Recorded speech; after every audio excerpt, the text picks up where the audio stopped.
Come già accennato poco fa da Edoardo, i 200 farfalla assoluti maschi non verranno svolti adesso, quindi passiamo ai 100 rana ragazzi femmine. Sono previste 5 batterie. Nella prima troviamo Melissa Trevisioli in corsia 3, Linda Marabotto in 4, Aurora De Bortoli in corsia 5.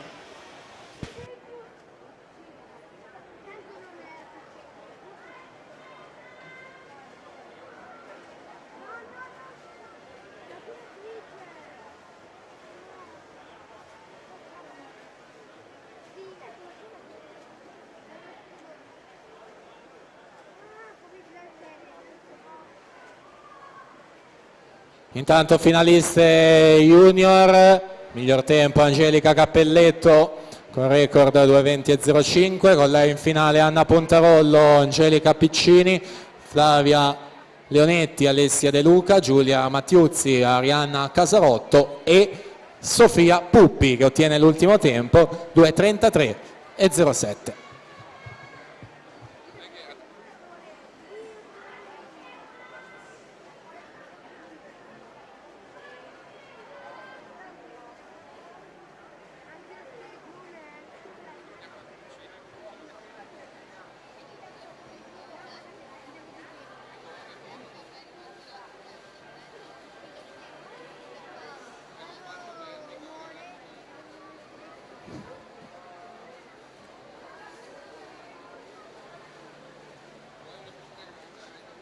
Record della manifestazione in questa gara è di Aglaia Pezzato del 2017, 2:14,94.